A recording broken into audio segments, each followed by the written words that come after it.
Salam alaikum. Et bienvenue pour ce nouveau webinaire qui est consacré à l'évaluation environnementale d'une façon générale et les nouveautés de la loi 49-17 en particulier. Donc, comme animateur, c'est Azdin Bati. Je suis ingénieur en génie de procédés, de l'énergie et de l'environnement. Et l'objectif quand même, ou bien, de ce webinaire, c'est premièrement de parler un peu de l'évaluation environnementale d'une façon générale.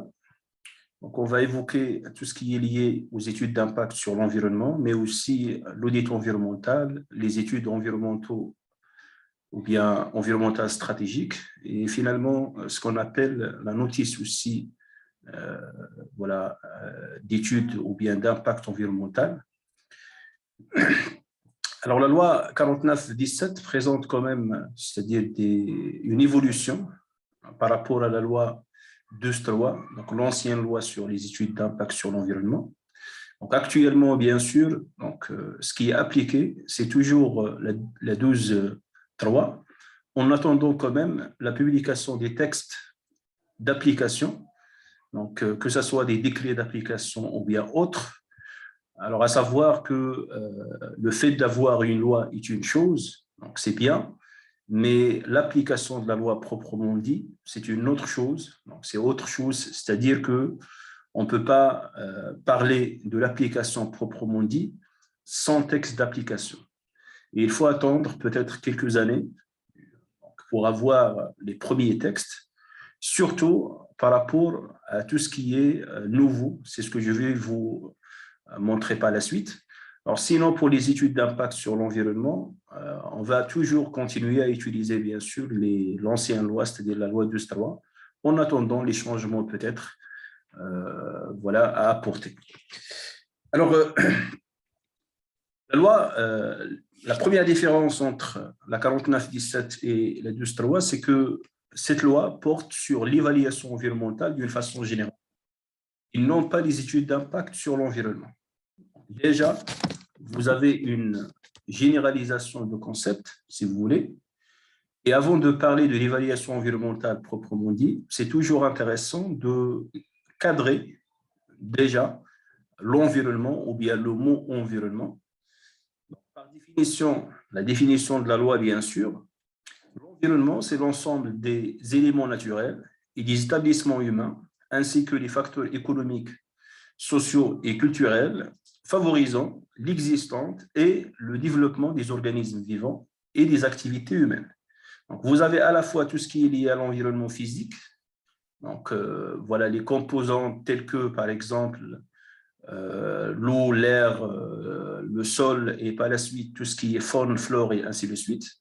Et vous avez la composante, bien sûr, socio-économique. Donc, l'environnement, d'une façon générale, il définit l'ensemble des éléments, que ce soit naturel ou bien socio-économique, et les interactions, bien sûr, entre l'ensemble de ces éléments. Alors, à noter qu'aucun changement n'a été appliqué sur la définition de l'environnement. C'est la même définition qu'on trouve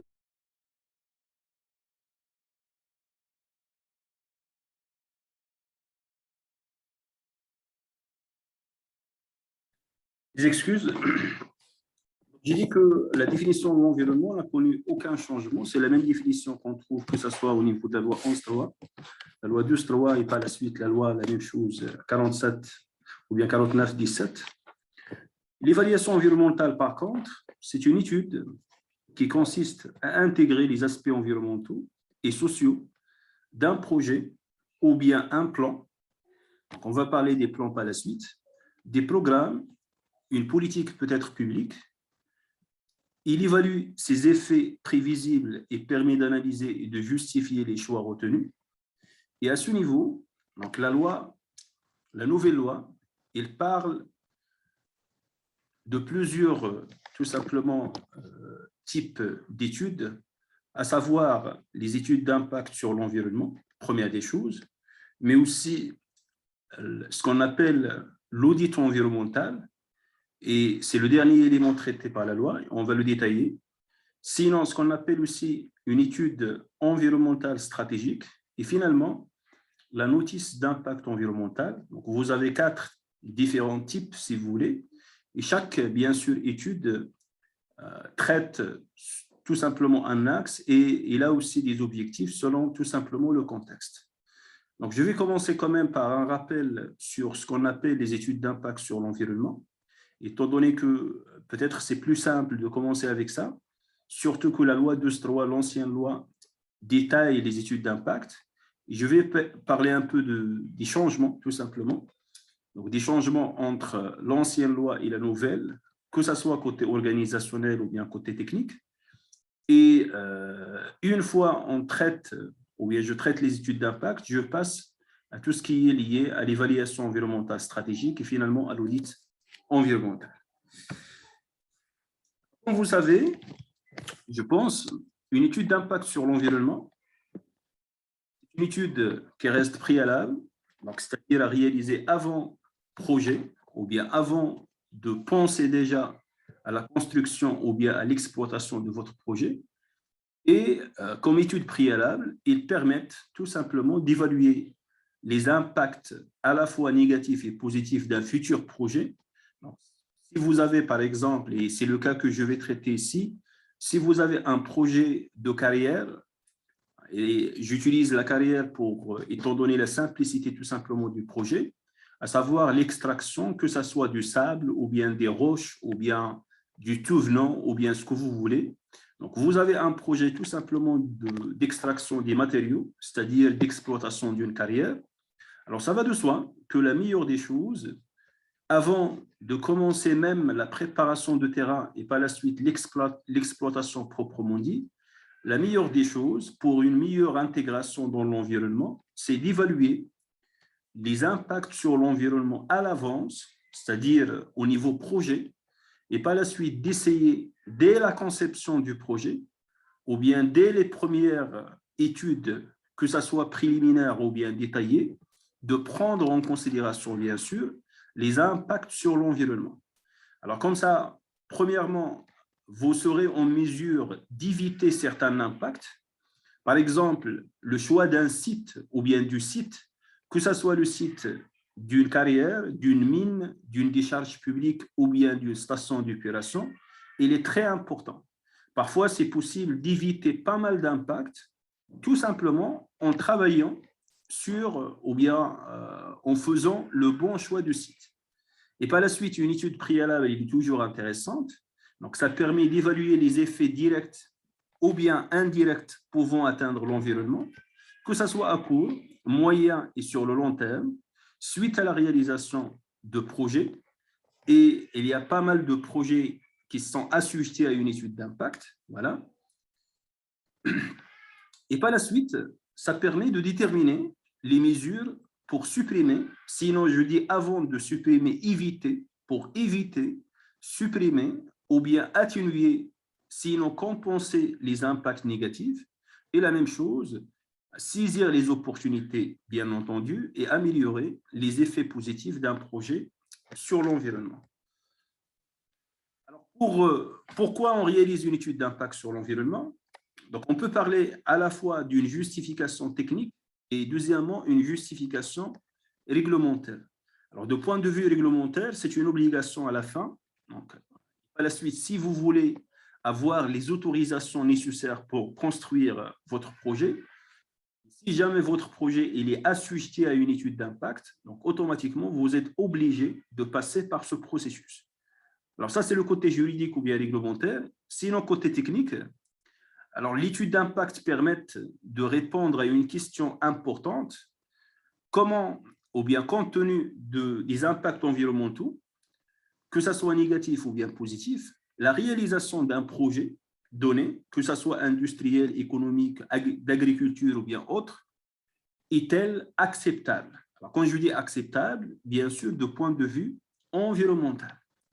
Et par la suite, la réalisation d'une étude, et surtout un rapport d'études détaillé, permet, premièrement, d'aider l'administration à la prise de décision. Et quand je dis l'administration, c'est-à-dire l'administration chargée, bien sûr, de délivrer une acceptabilité environnementale. Alors, par la suite, il y avait un changement ou bien par rapport à ce sujet, et je vais l'évoquer par la suite. Donc, l'essentiel, quelle que soit cette autorité environnementale ou bien cette administration publique, alors un rapport, c'est un outil d'aide à la décision qui va permettre quand même à cette autorité de comprendre les aspects liés à un projet et par la suite de prendre la bonne décision. Sinon, pour le maître d'ouvrage du projet, ça permet une meilleure intégration du projet et de son environnement. Ça lui permet aussi peut-être c'est-à-dire de penser à d'autres solutions, à d'autres scénarios possibles, à d'autres procédés qu'il peut utiliser et peut-être qu'ils ont des impacts moins importants que le procédé initialement prévu. Et pour le public, étant donné que l'étude d'impact demande quand même la réalisation de ce qu'on appelle une enquête publique, pour le public, ça favorise premièrement l'information du public et deuxièmement la consultation et la prise en compte des remarques ou bien des constatations du public. Et parfois, si jamais le refus du public, et si jamais ce refus il est justifié, ça peut présenter un point de blocage, c'est-à-dire déjà on peut arrêter l'étude à ce niveau sans passer par la suite à l'étude technique. Alors maintenant, ce qui a changé peut-être, c'est ce qui est lié au qui. Alors actuellement, que ce soit le maître d'ouvrage ou bien n'importe quelle personne, je parle des bureaux d'études, la même chose des chercheurs peut-être au niveau de l'environnement, etc. Donc, n'importe quelle personne peut réaliser une étude d'impact. Mais avec la nouvelle loi, on parle de ce qu'on appelle un bureau d'études agréé. Alors, c'est vrai qu'il y a un agrément actuellement au Maroc qui concerne la réalisation d'études ou bien des études d'impact sur l'environnement. C'est le D19. Mais est-ce qu'ils vont conserver le même processus d'agrément ou bien est-ce qu'il y aura un autre processus? On ne sait pas vraiment, parce qu'il faut attendre bien sûr les textes d'application. Et par la suite, la seule information disponible actuellement, c'est que les seules personnes autorisées à réaliser par la suite des études d'impact sur l'environnement, ce sont des bureaux d'études agréés. Alors ça, quand je dis agréé, donc ça donne, si vous voulez, une certaine crédibilité, tout simplement, au résultat de l'étude.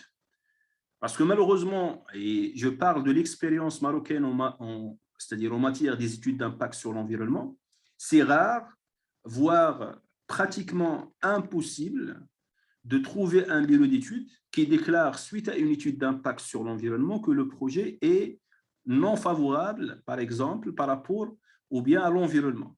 C'est-à-dire qui déclare à son client, tout simplement, qu'il ne faut pas ou bien que le projet n'est pas acceptable. Alors, toujours, on trouve à la fin de l'étude d'impact que le projet est favorable du point de vue environnemental. Et ça, c'est pour la simple raison de peut-être de faire plaisir aux clients.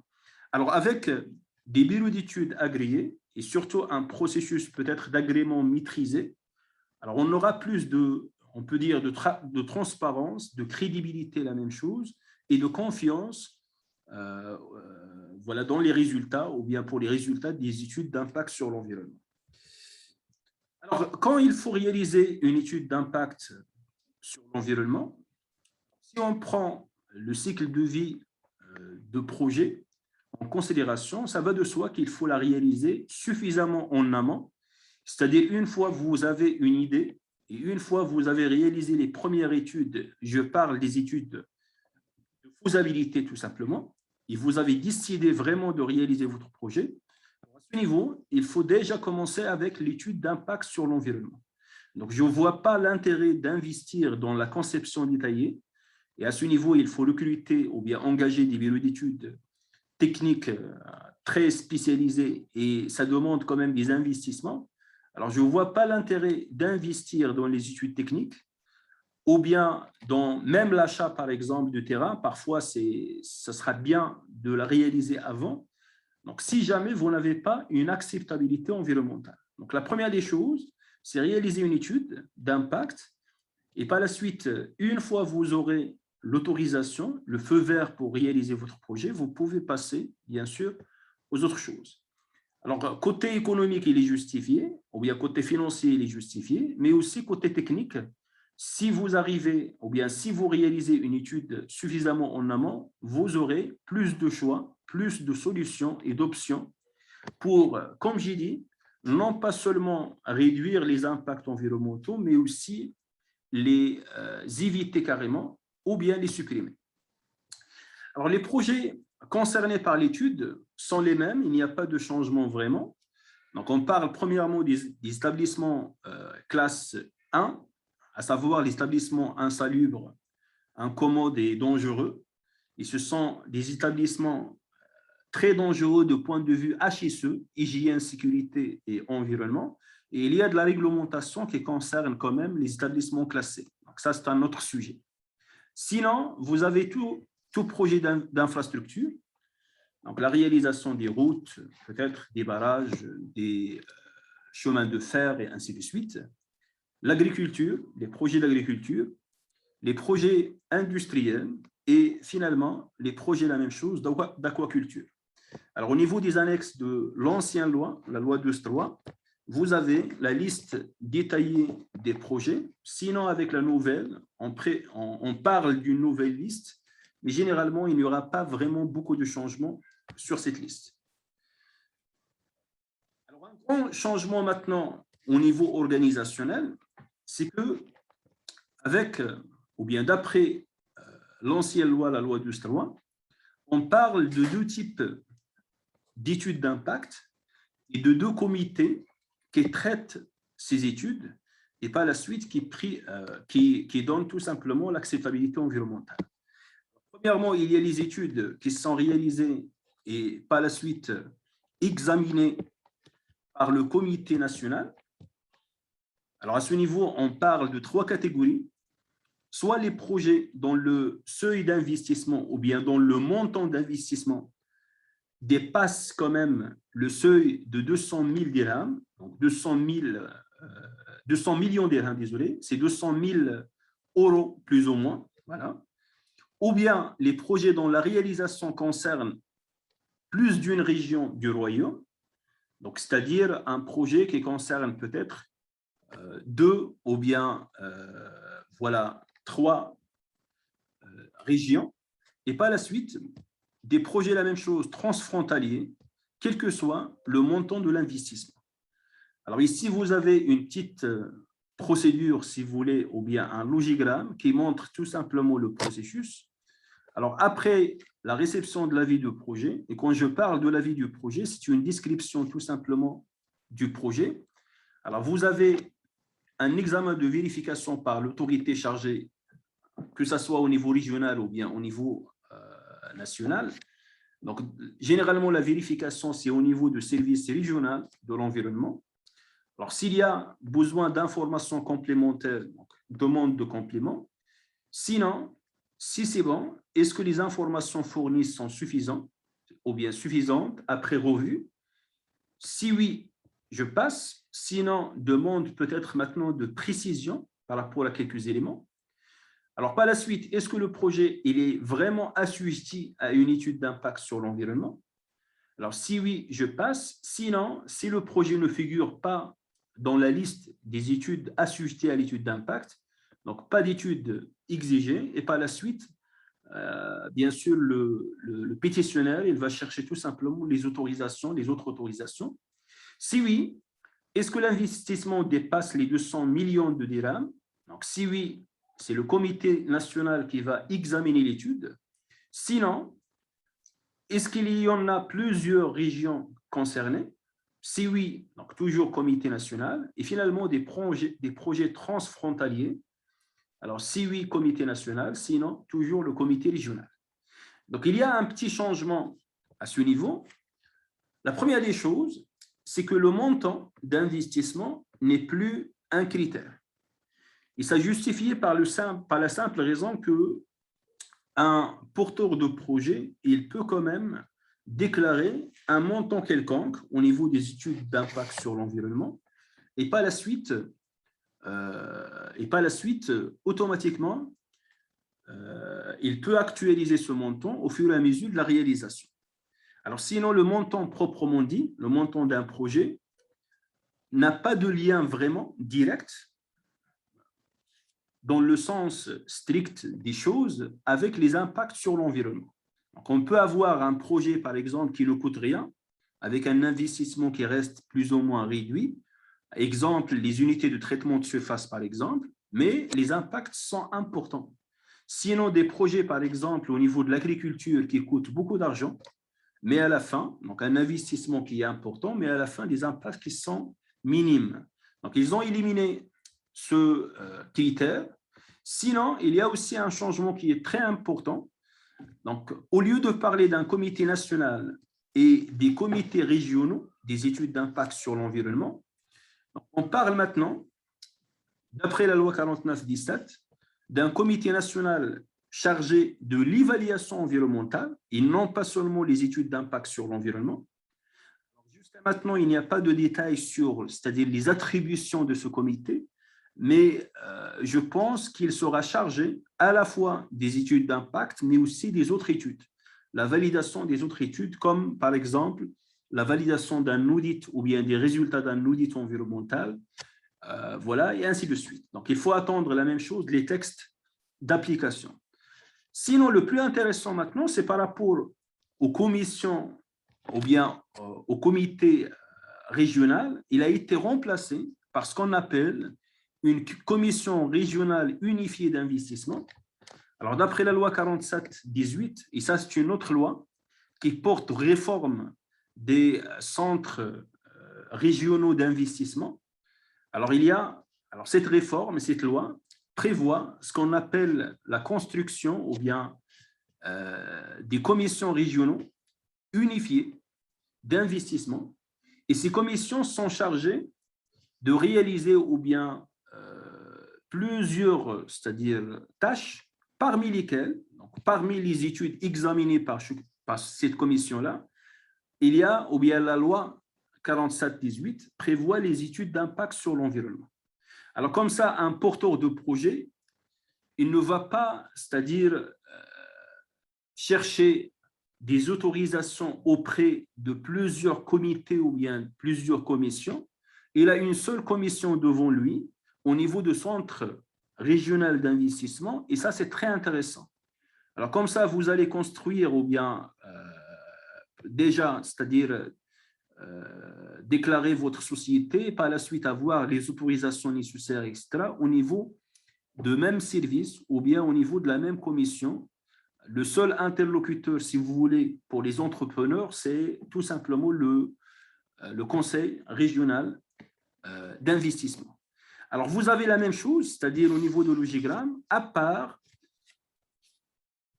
la particularité ou bien le critère lié au montant du projet d'investissement.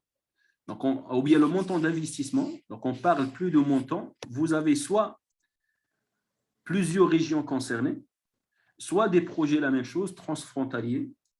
Et voilà, donc on parle soit d'un comité national de l'évaluation environnementale ou bien d'une commission régionale au niveau des CRI. Alors, question maintenant du processus ou bien de la procédure des études d'impact sur l'environnement. La même chose, il n'y a pas vraiment de changement. Une fois le projet est déclaré ou bien une fois vous avez un projet assujetti à l'étude d'impact sur l'environnement, donc la première étape, c'est la réalisation d'une enquête publique. Et l'enquête publique, c'est question tout simplement d'informer le public concerné par le projet. Alors, si vous avez, par exemple, je dis n'importe quoi, vous avez un projet qui se trouve, une unité industrielle ou bien une carrière, la même chose, qui se trouve dans une commune donnée, généralement une commune rurale pour les carrières. Alors, automatiquement, c'est cette commune-là et voilà, c'est les habitants de cette commune et surtout la population qui se trouve au niveau de la zone d'impact qui est tout simplement concernée par l'enquête publique. Donc, à ce niveau, le porteur du projet, et par la suite, c'est le bureau d'études, voilà, doit tout simplement réaliser une enquête publique. Il doit informer la population. Les informer sur quoi? Les informer sur le futur projet, ses caractéristiques, etc. et les impacts négatifs et positifs du projet, ce que l'entreprise, la même chose, ou bien le porteur du projet a planifié comme solution pour maîtriser tout simplement les impacts. Et par la suite, s'il y a la même chose, s'il y a des remarques, par exemple, de la population ou bien autres, on doit les prendre en considération, bien sûr, au niveau de la réalisation. Alors ça, c'est important, l'information et la consultation, bien sûr, des personnes concernées par le projet, elle est importante. Que ce soit des personnes physiques, ou bien, parfois, on parle des associations, par exemple, les associations environnementales, et ainsi de suite. Donc, après la réalisation de l'enquête publique, et ça prend quand même beaucoup de temps, vous avez la présentation de l'étude d'impact, voilà, devant soit le comité national ou bien régional, ou bien la commission régionale. Si l'étude est validée, donc le pétitionnaire, bien sûr, il doit signer un cahier de charge environnemental.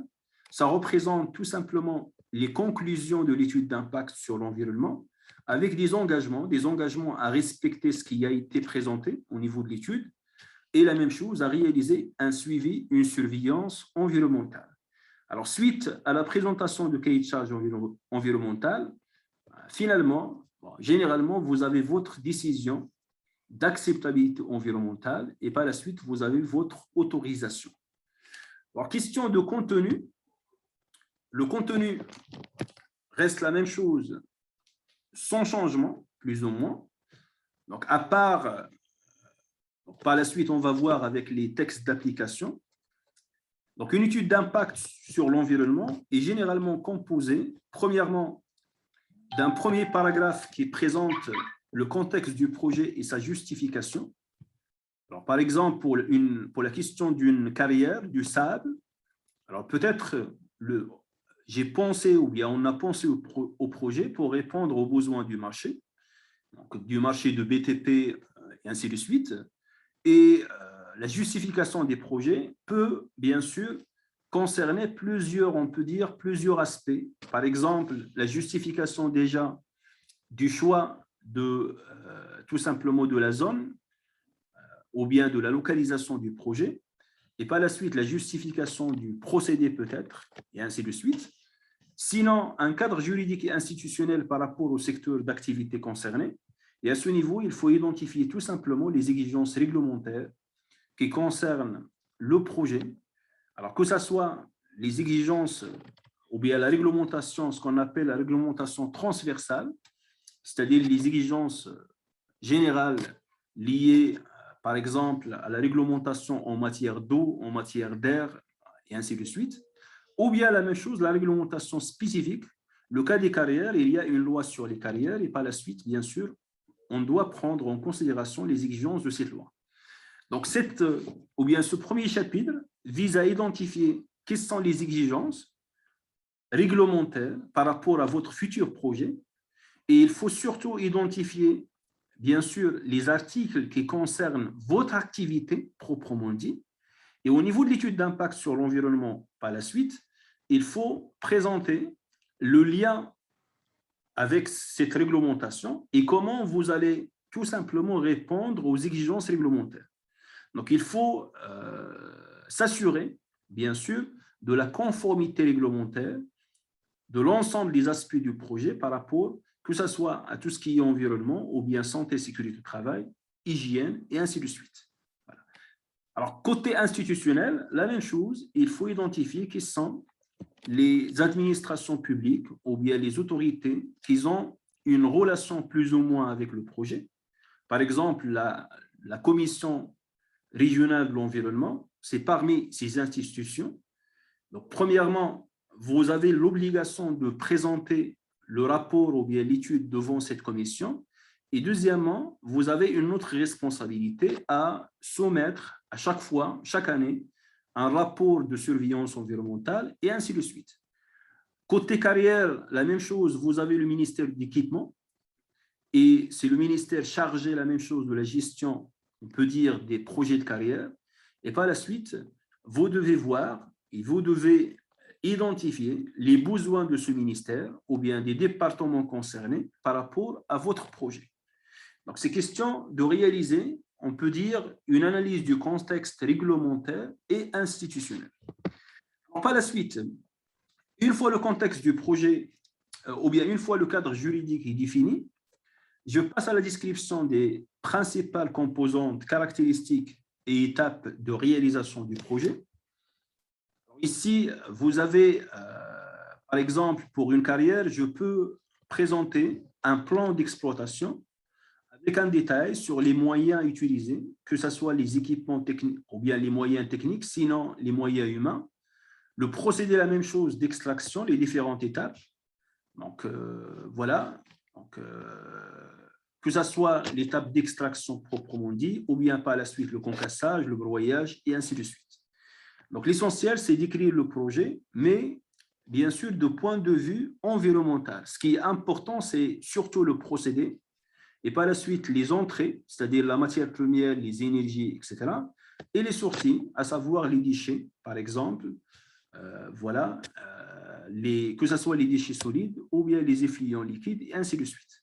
Donc, une description technique simple, et c'est important de décrire les différentes phases. Alors, généralement, pour un projet industriel, on parle, par exemple, de l'étude, par la suite, la phase des travaux, la phase d'exploitation et finalement, la phase de démantèlement. Si après certaines années, vous avez besoin d'un démantèlement carrément du projet, sinon pour une carrière, la même chose, vous avez la préparation du terrain, l'exploitation et finalement la réhabilitation finale, la fermeture finale de la carrière, et ainsi de suite.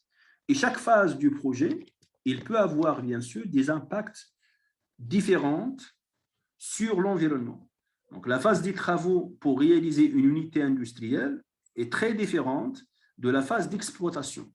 Donc, au niveau des travaux, vous avez par exemple, je peux parler des impacts liés ou bien des impacts sur l'air, la pollution de l'air avec les poussières, etc. On peut parler de la santé et la sécurité aussi du personnel. On peut parler aussi de bruit, par exemple, de la vibration, etc., liée aux travaux. Mais après la réalisation de l'unité industrielle, vous avez d'autres impacts et d'autres aspects, peut-être des chaudières avec des émissions gazeuses, peut-être aussi du bruit lié à des machines de broyage, de concassage, etc.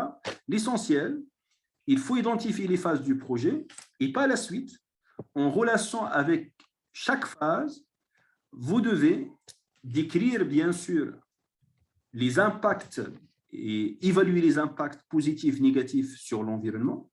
Et pour pouvoir réaliser ça, c'est-à-dire identifier et évaluer surtout les impacts, vous devez commencer quand même avec une description globale de l'état initial du site susceptible d'être affecté par le projet. Donc, à la fin, si je prends l'exemple de la pollution de la nappe phréatique, il y a une différence entre un projet où la nappe phréatique est à 10 mètres, par exemple, et un autre où la nappe phréatique est absente, sinon à 200 mètres.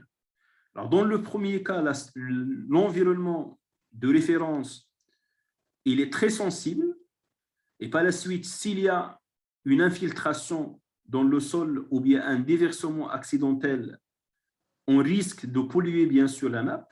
Sinon, pour le deuxième cas, avec 200 mètres ou bien une absence de la nappe, alors dans ce cas, l'impact il est très minime et on parle de la sensibilité du milieu qui est faible.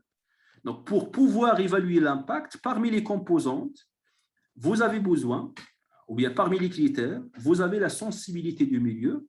Et c'est pour ça, au niveau de la phase 3, on doit quand même réaliser une bonne description de l'état initial du site. Voilà.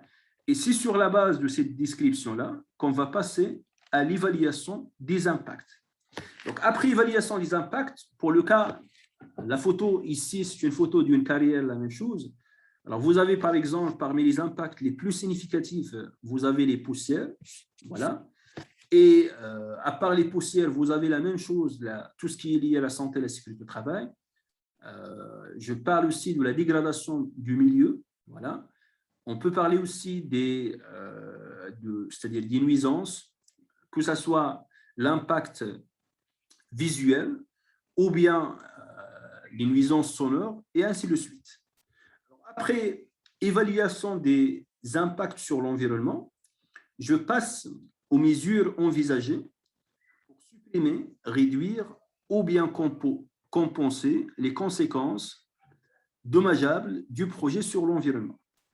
Pour la poussière, par exemple, je peux parler d'un arrosage, que ce soit l'arrosage des pistes ou bien la fermeture, par exemple, des convoyeurs. Voilà. Sinon, la fermeture aussi des concasseurs, l'utilisation des concasseurs équipés de filtres, par exemple, la poussière. Ce sont les filtres à manche en général, et ainsi de suite. Alors, attention, on est toujours dans la phase, bien sûr, avant projet, avant la phase étude, avant la réalisation du projet. Et par la suite, les considérations et les solutions que vous avez proposées ici sont importantes pour éviter ou bien au minimum réduire tout simplement l'impact environnemental. Alors, une fois j'ai proposé les mesures pour supprimer ou bien réduire les impacts négatifs et la même chose, renforcer les impacts positifs, je passe à la surveillance environnementale. Donc, à la fin, même avec une bonne maîtrise, alors ici, vous êtes dans la phase de planification, mais si jamais, voilà, on imagine un projet qui est déjà réalisé, en respectant les différentes solutions et mesures préconisées au niveau de l'étude d'impact sur l'environnement, ça va de soi qu'il faut vérifier que l'atteinte des objectifs fixés à l'avance, et il faut vérifier la même chose, la conformité environnementale, et j'ajoute, si la solution est validée, je dois surveiller quand même l'environnement. Par exemple, pour le cas des poussières, c'est bien de réaliser toutes ces solutions-là, c'est-à-dire l'arrosage, etc. Mais par la suite, ça sera bien aussi de réaliser une surveillance de l'environnement. Une fois par année, par exemple, je peux définir un plan d'échantillonnage et par la suite, mesurer la concentration de la poussière, que ce soit au niveau c'est-à-dire du site du projet, ou bien au niveau de la carrière ici, ou bien la même chose au niveau, par exemple, de la population la plus proche. Alors, comme ça, on va confirmer tout simplement nos résultats et on va la même chose détecter s'il y a une anomalie ou bien un problème, il va être détecté rapidement et par la suite, l'entreprise aura le temps de réaliser des solutions. Voilà, et je parle de solutions collectives ou bien des actions collectives pour régler ces problèmes-là. Alors, ce qui est exigé au niveau des études d'impact, c'est que chaque pétitionnaire ou bien chaque exploitant communique bien sûr les rapports de surveillance annuellement à l'autorité chargée de l'environnement, que ce soit le ministère de l'Environnement pour les études réalisées à l'échelle nationale, donc, ou bien présentées devant le comité national, ou bien au niveau des services de l'environnement pour les études réalisées la même chose et examinées devant les comités régionaux. Alors à la fin, par rapport au contenu, pas vraiment de grande différence par rapport à la loi 12.3, à part que la nouvelle loi propose ce qu'on appelle la notice d'impact sur l'environnement. C'est quoi la différence entre une étude d'impact sur l'environnement et une notice d'impact sur l'environnement? Ça, c'est parmi les... il y avait à l'époque, c'est-à-dire à partir de 2003, la date de publication de la première loi, il y avait plusieurs demandes pour appliquer quand même et ajouter cette notion de notice d'impact sur l'environnement. Il concerne surtout les projets qui, par leur nature, leur dimension et leur localisation, sont susceptibles d'avoir des incidences ou bien on peut dire des impacts faibles sur l'environnement. Par exemple, alors je parle bien sûr des projets qui sont normalement assujettis aux études d'impact sur l'environnement. Alors, si vous cherchez au niveau de la liste des projets assujettis, vous allez trouver que le projet il est bien présent. Mais par leur nature ou bien les dimensions du projet, les impacts sont vraiment faibles. Alors, dans ce cas, au lieu de demander une étude d'impact sur l'environnement, qui demande quand même beaucoup de temps au niveau de la réalisation, beaucoup d'efforts, etc., tout simplement, je demande ce qu'on appelle une notice d'impact sur l'environnement. Je donne un exemple. Alors, pour les carrières, les mines, comme je viens d'expliquer, c'est-à-dire l'industrie extractive, si vous voulez, l'étude d'impact, il est toujours exigée. Mais maintenant, supposons le cas où vous avez tout simplement une entreprise qui réalise, par exemple, ou bien qui est chargée de la réalisation d'une route ou bien d'une piste, et pour le besoin de la réalisation, ils ont besoin tout simplement d'une quantité de tout venant. Alors, tout venant, ou bien en arabe, tout venant, tout simplement. Il a besoin de tout venant en quantité considérable quand même, et peut-être qu'au niveau de la zone de réalisation de la piste, il n'y a pas vraiment de fournisseur de tout venant. Et d'ailleurs, j'ai déjà travaillé sur un exemple réel à ce niveau, au niveau de la région d'Ouazane. Je pense que vous connaissez la région d'Ouazane, il est accidenté plus ou moins.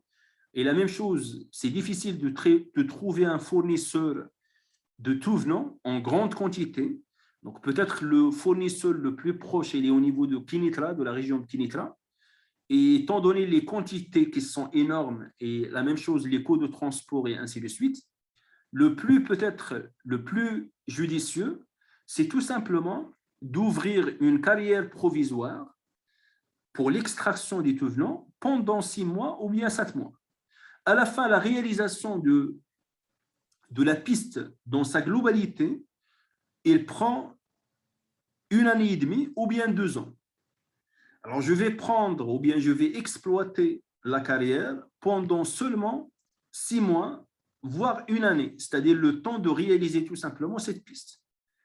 Alors, ça sera de n'importe quoi pour une petite carrière provisoire de perdre beaucoup de temps au niveau des études d'impact sur l'environnement, surtout, quand je dis perdre du temps, surtout par rapport au processus administratif. Donc, généralement, la réalisation des enquêtes, etc., il prend 4 mois déjà, avant, bien sûr, de présenter l'étude devant les comités. Alors, par la suite, avec les présentations, l'étude peut être validée la première réunion, la deuxième, la troisième, et facilement, vous pouvez avoir une étude sur 1 année, voire plus. Alors, dans ce contexte, par exemple, la réalisation d'une étude d'impact proprement dit va prendre en moyenne 8 à 12 mois, c'est-à-dire 1 année. C'est la moitié carrément de la durée du projet ou bien de l'échéance. Et ça sera de n'importe quoi, bien sûr, de réaliser ou bien de poursuivre dans ce processus. Alors, au lieu de faire ça, étant donné que ça reste provisoire, les impacts sont minimes, etc., les quantités aussi sont très minimes, etc., donc, au lieu de faire ça, je passe par la notice d'impact sur l'environnement. Donc, à ce niveau, il s'agit d'un petit rapport à présenter pour l'autorité, la même chose chargée de l'environnement. Au niveau de ce rapport, vous avez la même chose comme une étude d'impact. Premièrement, une présentation du cadre juridique et institutionnel et foncier afférent au projet, une description des principaux éléments de l'état initial, une présentation de la consistance du projet, les composantes du projet, etc., une description des impacts négatifs et positifs du projet, et finalement, les mesures à mettre en œuvre, voilà, que ce soit pour réduire et atténuer les impacts négatifs ou bien renforcer les impacts positifs, et finalement, surveiller, donc suivre et surveiller l'état de l'environnement. Alors, quelle est la différence avec l'étude d'impact? C'est tout simplement qu'il s'agit ici d'une simple notice. Donc, ce n'est pas une étude très détaillée. Et deuxièmement, vous n'avez pas à réaliser l'enquête publique qui prend beaucoup de temps.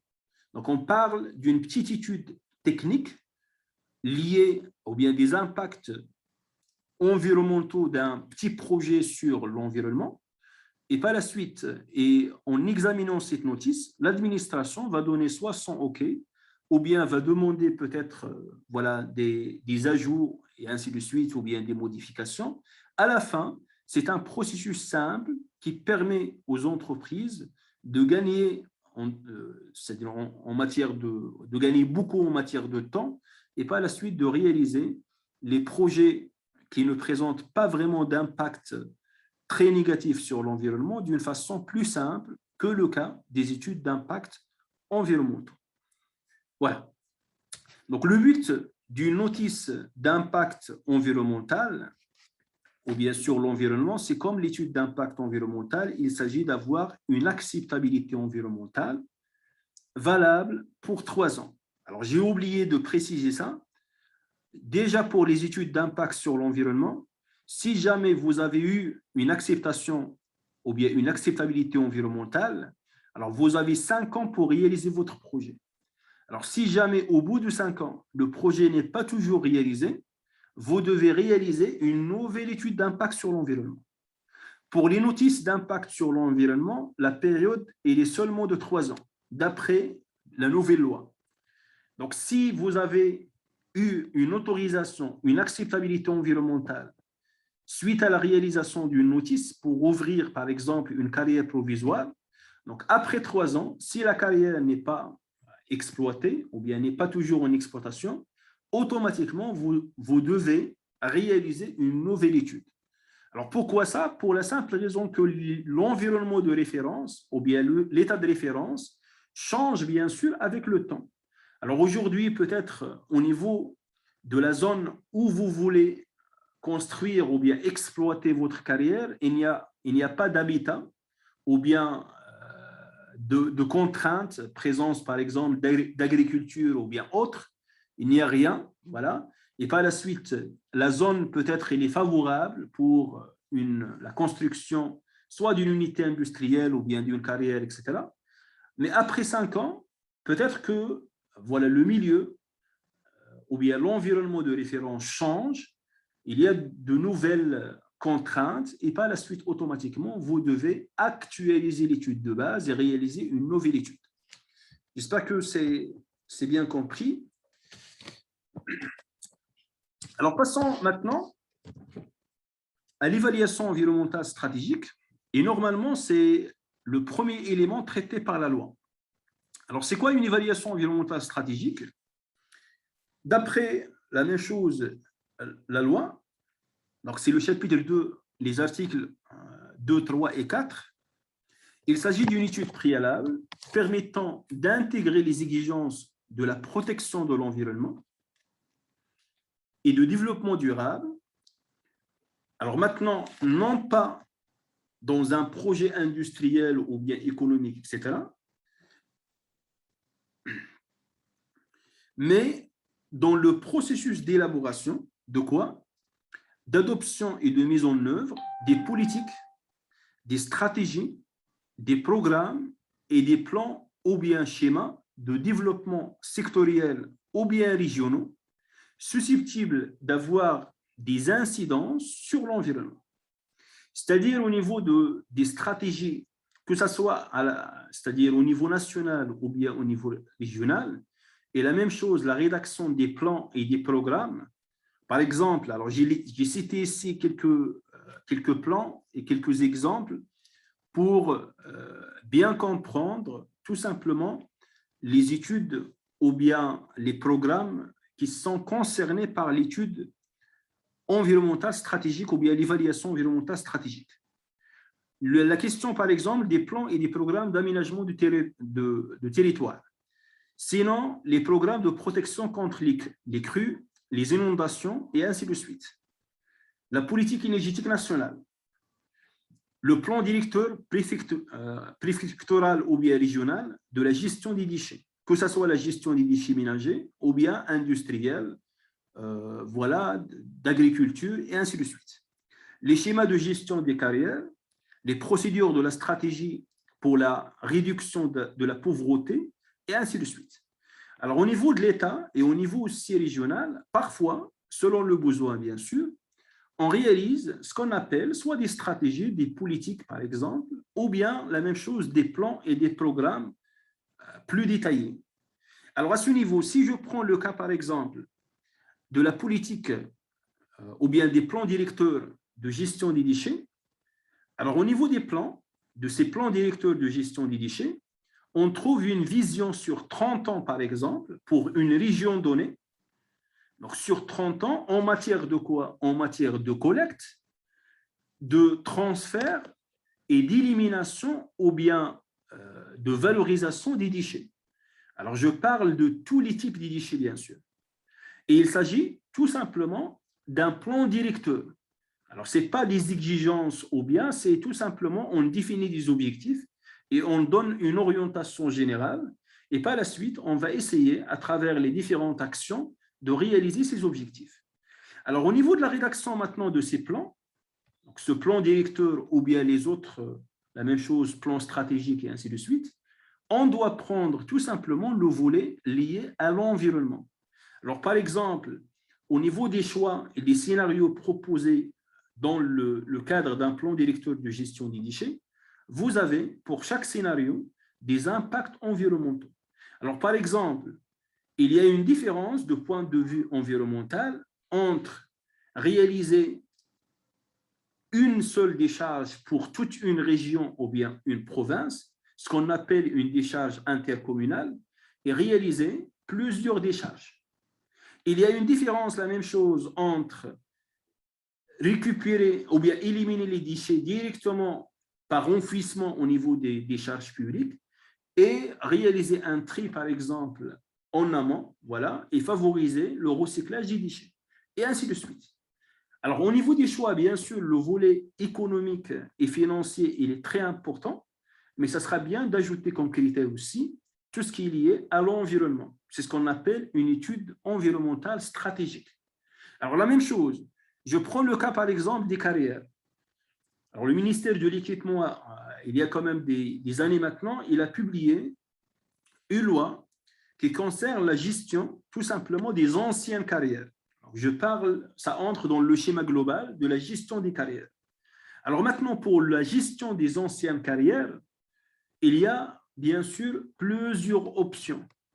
Alors dans l'étude maintenant, ou bien au niveau de cette étude, et avant de publier le rapport final ou bien la stratégie, la même chose finale adoptée, il faut prendre en considération le volet lié à l'environnement. Alors malheureusement, au niveau de la loi, donc, telle qu'elle est actuellement, il n'y a pas de détails ni sur le contenu de cette étude, ni sur la procédure et les plans, la même chose, qui sont vraiment concernés. Par contre, en comparant entre la version finale et la version provisoire, il y avait quand même un détail au niveau de la version provisoire de la loi. Et ce détail, il concerne à la fois la consistance des études ou bien des évaluations environnementales stratégiques, mais aussi le contenu du rapport. Alors finalement, ce détail a été supprimé au niveau de la version finale, et par la suite, il faut attendre les textes tout simplement d'application pour avoir plus d'informations et de détails. Alors l'essentiel, côté consistance, il s'agit de l'évaluation des effets, que ce soit positif ou bien négatif, notable que peut avoir la mise en œuvre d'un document de planification qu'on peut appeler ces projets, comme le cas des études d'impact sur l'environnement, donc sur l'environnement, et ce, à court, moyen ou bien sur le long terme. Alors, ça va de soi que si jamais vous avez publié, par exemple, un plan directeur de gestion des déchets qui va être utilisé comme une feuille de route pour 30 ans, ça va de soi que le document final publié aura des impacts sur l'environnement. Le choix des scénarios au niveau de cette étude aura automatiquement des impacts sur l'environnement. Et par la suite, une évaluation stratégique ou bien une évaluation environnementale stratégique, il est intéressant dans ce cas. Donc, on peut évaluer ce document et ses choix pour soit les valider, soit demander peut-être une modification ou bien autre. Deuxièmement, ça permet de définir les mesures envisagées pour supprimer, réduire et compenser les conséquences dommageables du projet sur l'environnement.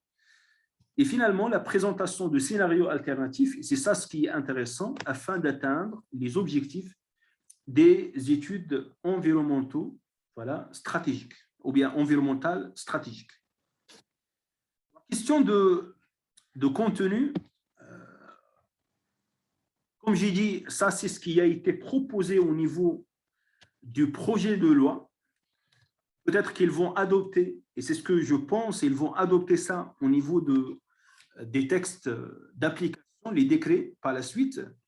Alors, vous avez, au niveau d'une étude stratégique, vous avez le cadre institutionnel toujours du document de planification nationale, régionale ou bien sectorielle. Alors, si on parle, par exemple, d'une étude, comme j'ai dit, ou bien un plan directeur de gestion des déchets, il faut parler de cadre institutionnel, mais aussi juridique lié à ce plan. Comme quoi ça entre dans le cadre de la loi 2800 sur la gestion des déchets.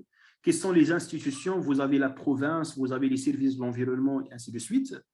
Une description des scénarios de mise en œuvre de documents de planification, une analyse environnementale des alternatives raisonnables possibles, et c'est ça le plus important, le profil environnemental permettant de définir les objectifs et les mesures de la protection de l'environnement, les enjeux environnementaux ainsi que le périmètre d'impact du document de planification, le profil présente ou autres les aspects pertinents de la situation environnementale ainsi que son évolution probable si le document de planification n'est pas bien mis en œuvre.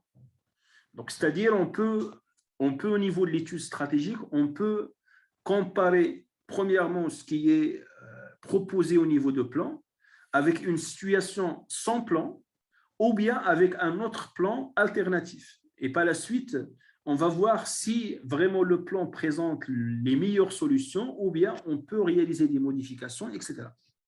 Donc, l'analyse, la même chose, de la compatibilité entre les objectifs du document de planification et les objectifs de la stratégie nationale en matière de développement durable et la législation en vigueur, les mesures à prendre pour atténuer et compenser les incidences du document de planification. Et à ce niveau, les mesures à prendre sont soit une modification ou bien une actualisation, voire un changement carrément radical au niveau de ce plan.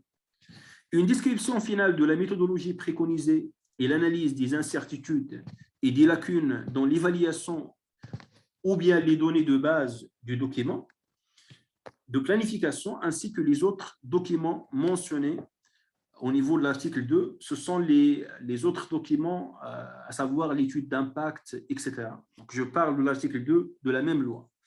Alors ça, c'est ce qui est présenté et c'est ce qui est proposé au niveau, comme j'ai dit, et je répète, au niveau du projet de loi. Alors, pour la loi publiée en 2020, cette partie a été supprimée.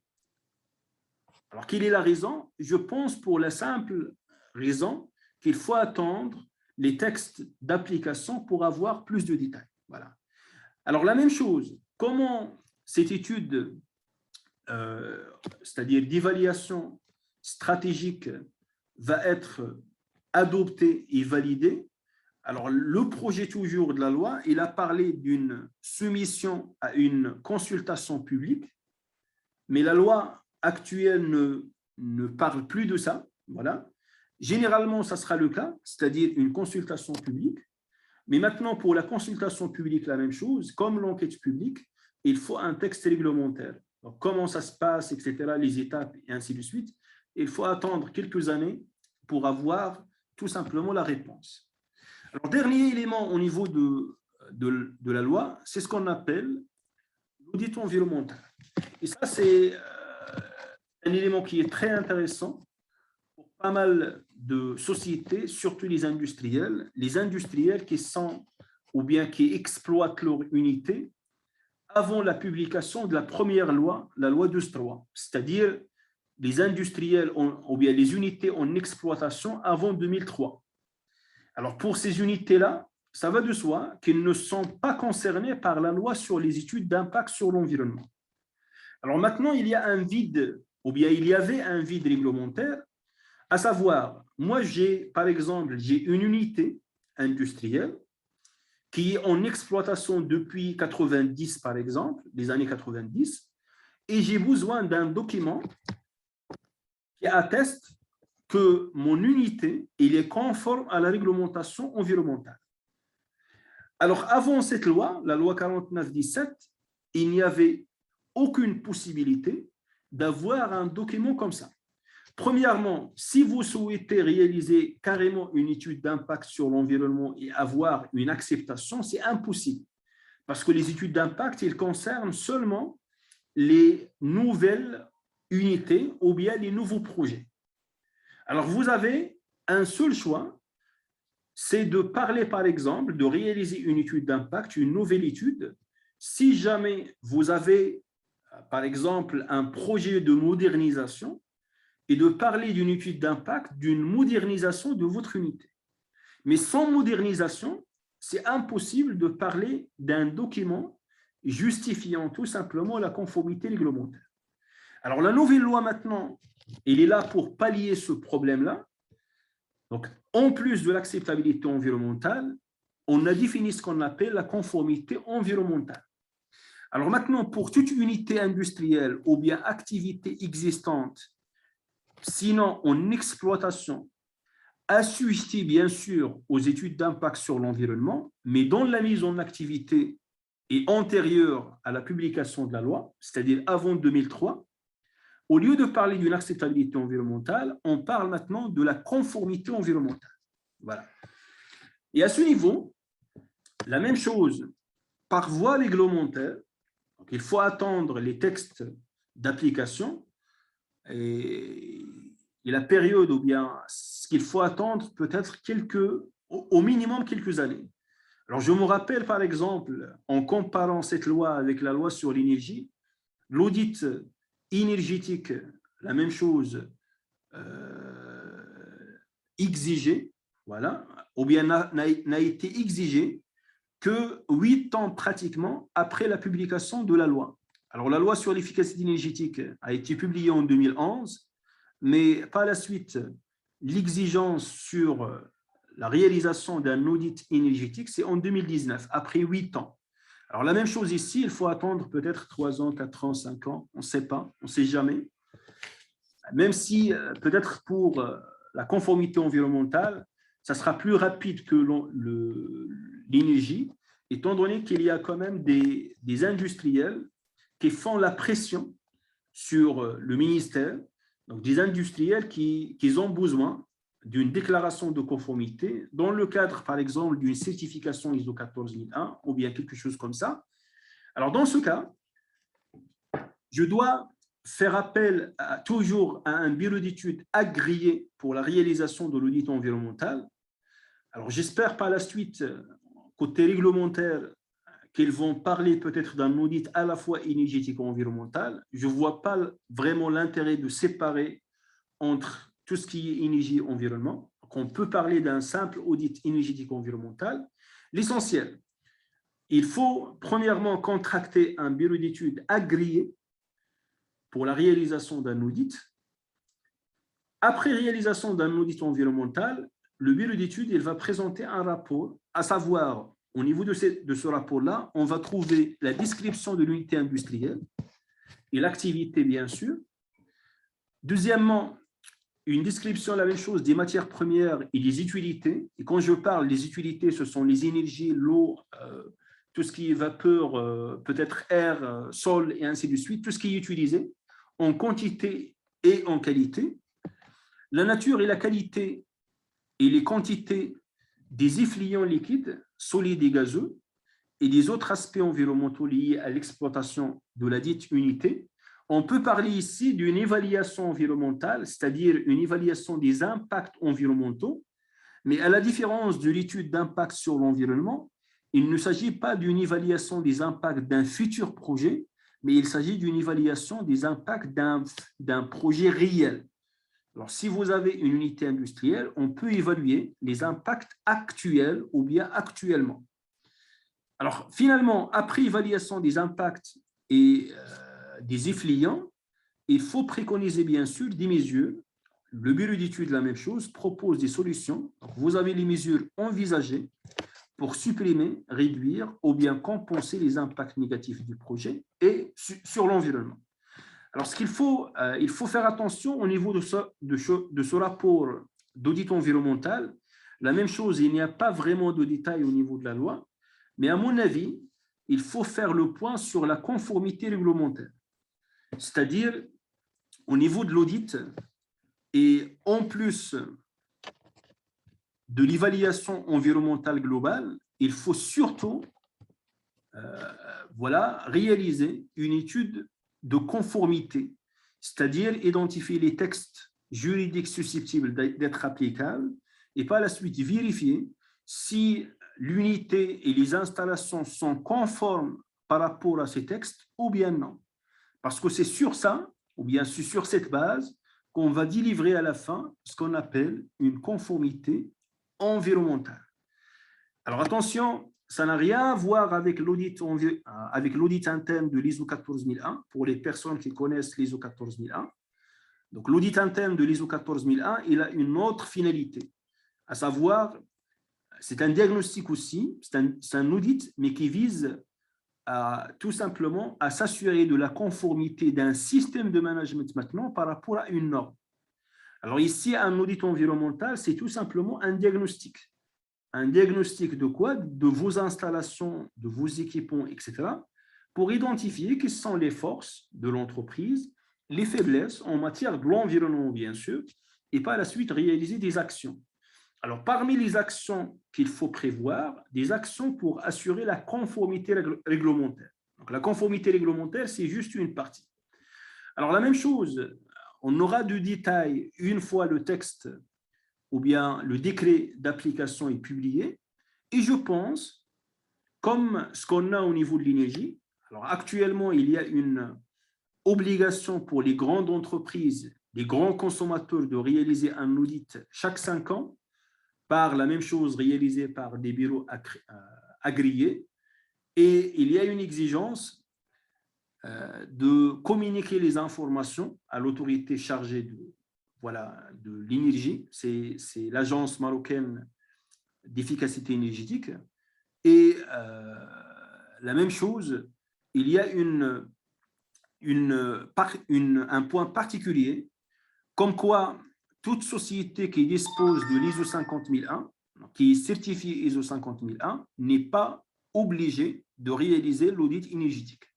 Alors, à mon avis, peut-être que la même chose, on va trouver la même chose au niveau de l'environnement. Toute société qui est certifiée ISO 14001, peut-être n'aura pas vraiment à réaliser l'audit environnemental.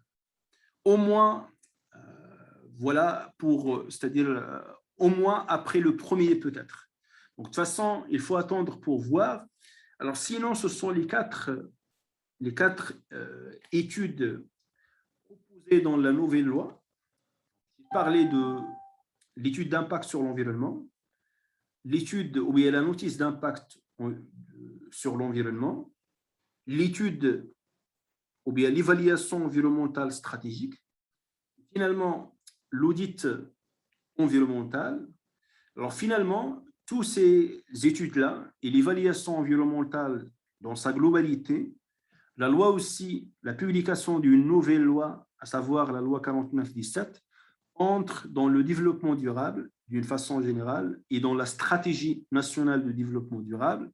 À la fin, quand je parle de développement durable, c'est question tout simplement c'est-à-dire d'utiliser les sources de façon rationnelle afin de favoriser aussi et de laisser les ressources pour la génération future et par la suite d'assurer le développement de la génération actuelle sans nuire la même chose au développement de la génération future.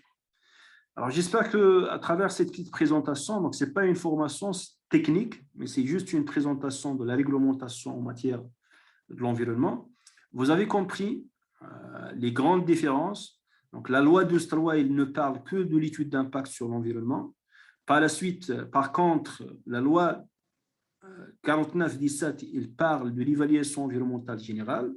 Donc, il y a une introduction de l'audit environnemental et par la suite la conformité environnementale versus l'acceptabilité environnementale, la notice d'impact de l'environnement et les évaluations stratégiques. Et la même chose, le point peut-être le plus important en relation avec les études d'impact, c'est qu'au niveau régional, vous avez maintenant une seule commission qui traite à la fois les études d'impact, mais aussi les autres sujets liés au nouveau projet, à savoir les commissions qu'on trouve au niveau des centres régionaux d'investissement. Alors, j'ouvre à la fin, c'est-à-dire le champ pour tout le monde, si jamais vous avez des questions. Alors, il y a bien sûr, au niveau des derniers chapitres de la loi, il y a des précisions sur tout ce qui est sanctions, etc. Mais ce n'est pas important. De toute façon, je vais vous laisser par la suite le texte au niveau du groupe. Et vous pouvez bien sûr c'est-à-dire faire une lecture attentive. Voilà. Donc, merci bien. Et si jamais des questions, avec plaisir. Vous pouvez utiliser maintenant vos micros, il n'y a aucun souci.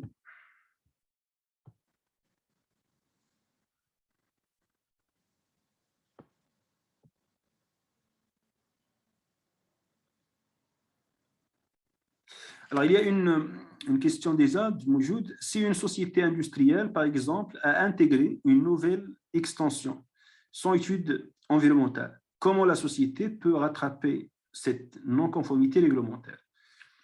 Alors, comme j'ai dit, si vous avez, c'est-à-dire réalisé une extension sans passer par une étude d'impact sur l'environnement, alors c'est pas possible de se rattraper en réalisant une nouvelle étude. De toute façon, l'unité elle est déjà existante. Alors, ce que vous pouvez faire tout simplement, maintenant avec bien sûr la nouvelle réglementation, c'est peut-être de chercher une conformité réglementaire. Voilà. Pas seulement c'est-à-dire de la partie ajoutée, mais peut-être de toute l'unité. Voilà. C'est la seule solution. Alors, sinon, parfois, on parle, c'est-à-dire il y a des solutions alternatives, mais je ne veux pas les citer, ça reste informel, donc ce n'est pas la peine de parler de ça.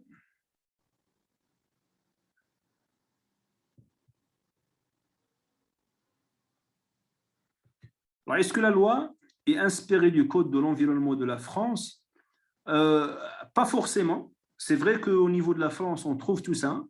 Mais ce que je peux dire, c'est que la réglementation en matière de l'environnement, d'une façon générale, converge vers la même chose à l'échelle internationale. C'est-à-dire, au lieu de parler de code de l'environnement de la France, je peux vous parler, par exemple, de code de l'environnement, la même chose, de Canada. C'est la même chose. On trouve la même chose, on trouve l'évaluation, c'est-à-dire stratégique et ainsi de suite. Ce sont les mêmes notions. Alors, pour un pays en développement, le cas du Maroc et le cas des pays quand même en Afrique, alors déjà, la loi 12.3, l'ancienne loi sur les études d'impact sur l'environnement, c'est un atout, malgré les problèmes au niveau de la réalisation et ainsi de suite. Alors maintenant, bien sûr, il faut passer à un autre stade, voilà, tout simplement. Et c'est sur la base de l'expérience vécue avec la loi 12.3 qu'ils ont pensé quand même à pas mal de choses. Alors, je me rappelle qu'il y avait beaucoup de sociétés qui demandent et qui mis la pression au ministère pour tout ce qui est conformité réglementaire. Donc, ce n'est pas juste pour faire plaisir ou bien pour faire de la copier-coller à la France, mais il y a des exigences aussi au niveau national.